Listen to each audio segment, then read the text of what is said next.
Probably when I was told that my mom had passed away. When I was a kid, my mom said I should have aborted you.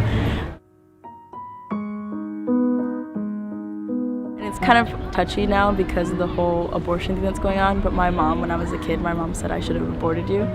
I guess it's hurtful now because obviously I'm alive and it just makes me feel like I shouldn't have been alive, but yeah, that's the most painful thing that's been said to me. It was in the middle of the night. I got woken up by a police officer that came to my house, knocked on the door. They were very nice about it, but it was a bit of a shock. And, you know, you never really get over that. It was only 2 years ago, so I was 15. I feel like I took it as well as I could. I was probably a little immature about it, but it's not like you can be experienced at that. You just take it how you can, you know? When my mom told me she didn't love me, that hurt. If your mom said that to you, you know, that'll just make you sad. I don't know. I got sent away by my parents when I was 16.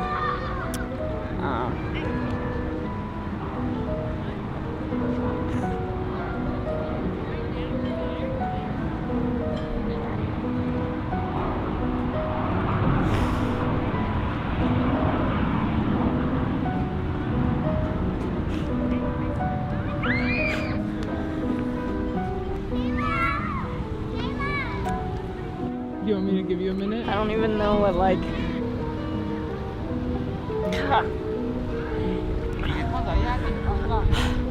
I don't even know what, like, the most painful part of it was.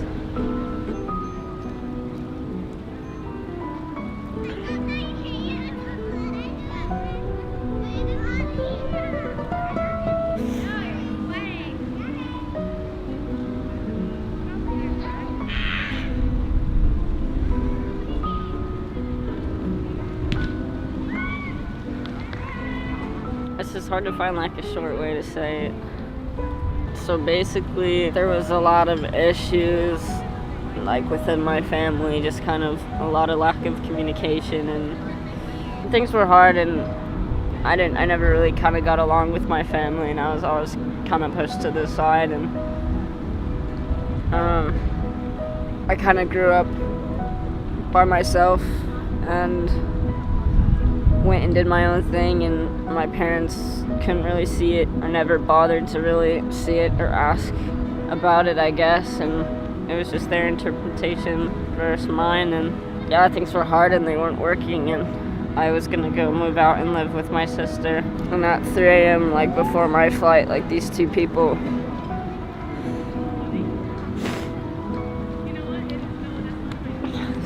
that I'd never seen before, I just walked in my room and they just dragged me out of my house. Took me to Oregon, where I spent 3 months in the woods. And then the next year and a half in Montana. And there was just nothing I could do about it.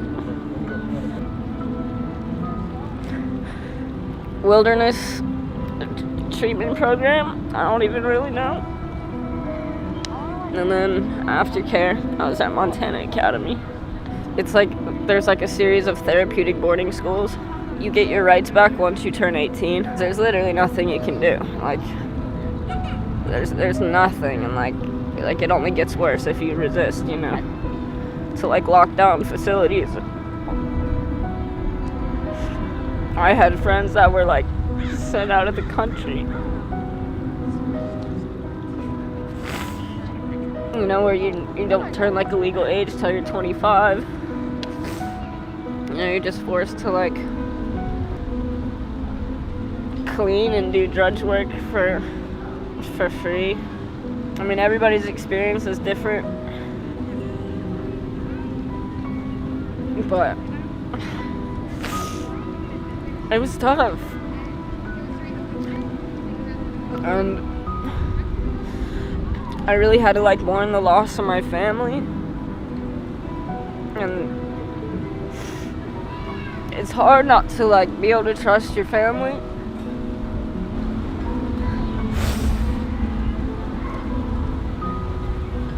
Like your own parents.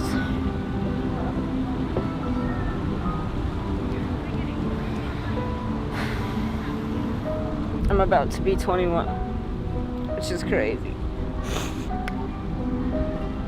Because it all feels like yesterday.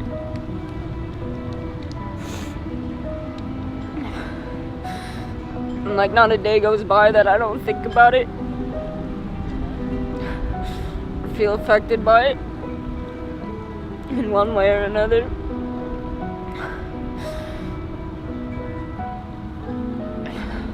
Do you have any like an escape from it? Is there anything that you're doing now? Music, for sure. I love music.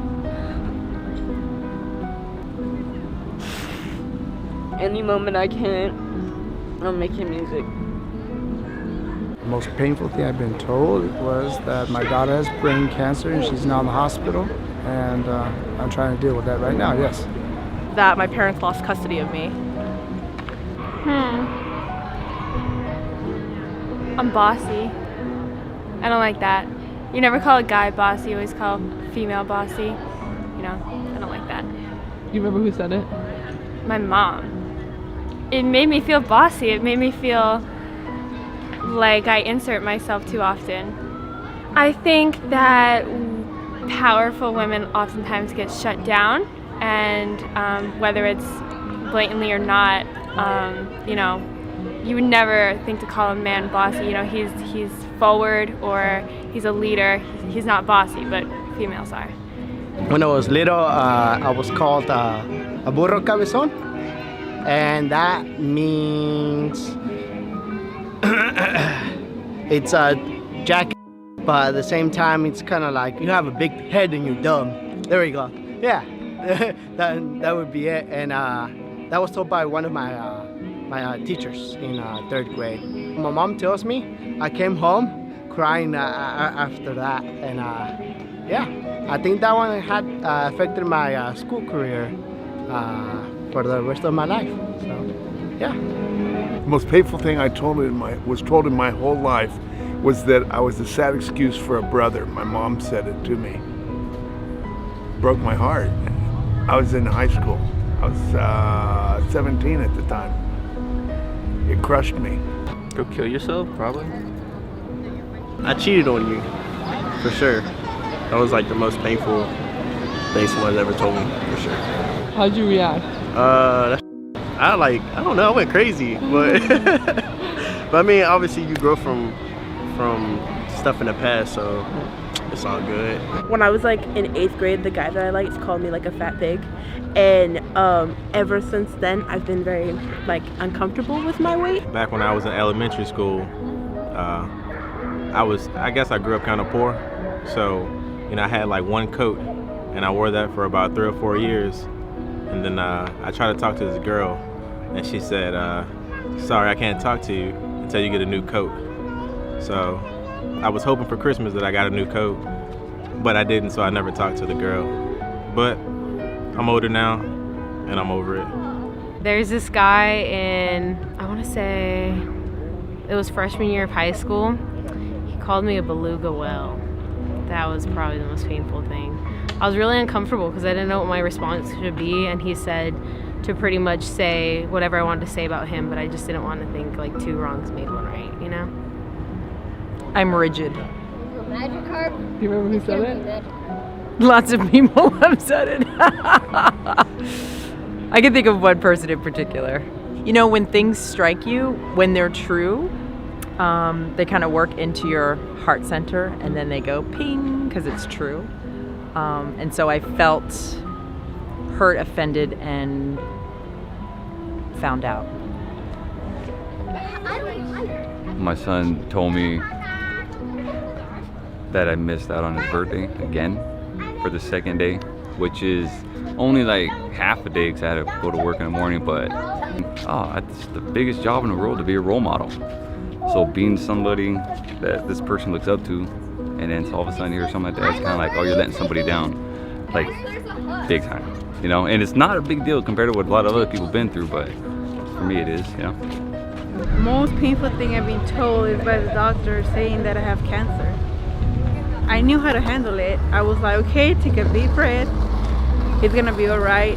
And I'm a cancer survivor.